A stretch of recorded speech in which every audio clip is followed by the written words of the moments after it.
আসসালামু আলাইকুম বন্ধুরা, সবাই কেমন আছেন? আশা করি সবাই অনেক ভালো আছেন।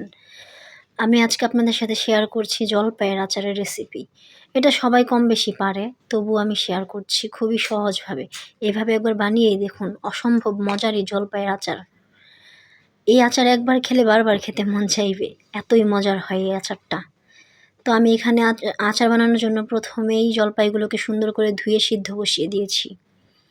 জলপাইগুলো সিদ্ধ করার পর গরম অবস্থাতেই আমি একটি স্টিলের গ্লাসের সাহায্যে এগুলোকে গলিয়ে নিচ্ছি বা ভেঙে নিচ্ছি।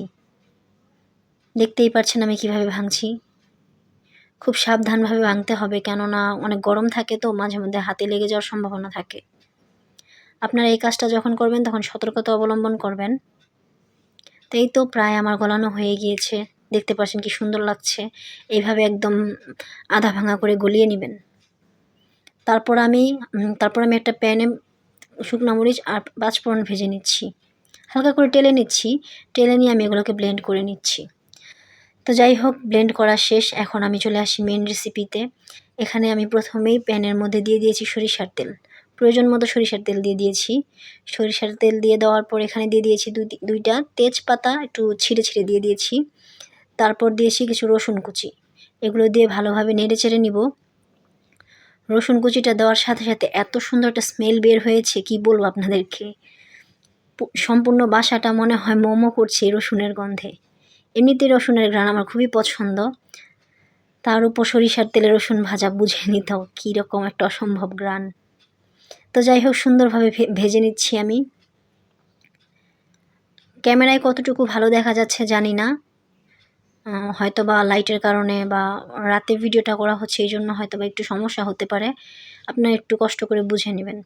তো রসুন ভাজা হয়ে গেছে, এতে আমি দিয়ে দিয়েছি চিনি। পরিমাণ মতো চিনি দিবেন। আপনারা কতটুকু মিষ্টি খাবেন, এটা কি মিষ্টি আচার বানাবেন নাকি টক ঝাল বানাবেন, সেটা আপনাদের উপর নির্ভর করবে। তো আমি এখানে মিষ্টির পরিমাণ প্রথমে দিয়েছিলাম অল্প, পরে মনে হলো কেন জানি না আরেকটু দেই। জলপাইগুলো প্রচণ্ড পরিমাণ টক।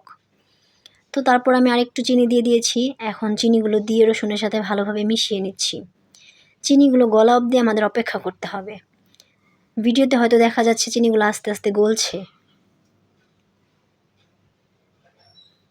খুবই সুন্দর ঘ্রাণ বের হয়েছে, এটা সম্পর্কে না বললেই নয়। আপনারা এই অসম্ভব মজার এই রেসিপিটি বাসায় ট্রাই করে দেখতে পারেন। যেহেতু এখন সিজনাল, জলপাই এখন অ্যাভেলেবেল। জলপাই এখন আপনারা চাইলেই এইভাবে আচার বানিয়ে সংরক্ষণ করতে পারেন 1-1.5 বছর। তো চিনি গলে গেছে, এখন আমি সেই থেতলে নেওয়া জলপাইগুলো এখন দিয়ে দিব। জলপাই দেওয়ার সময় একটু সতর্ক থাকবেন, তেল ছিটকে যাওয়ার সম্ভাবনা আছে। এই তো প্রায় জলপাইগুলো দেওয়া শেষ হয়ে গেছে।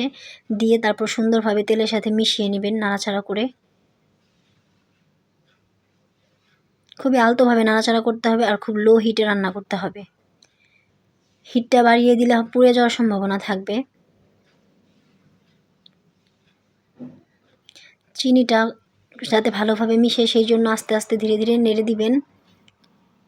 সম্পূর্ণ জলপাইটা চিনির শিরার সাথে মিশে যাবে।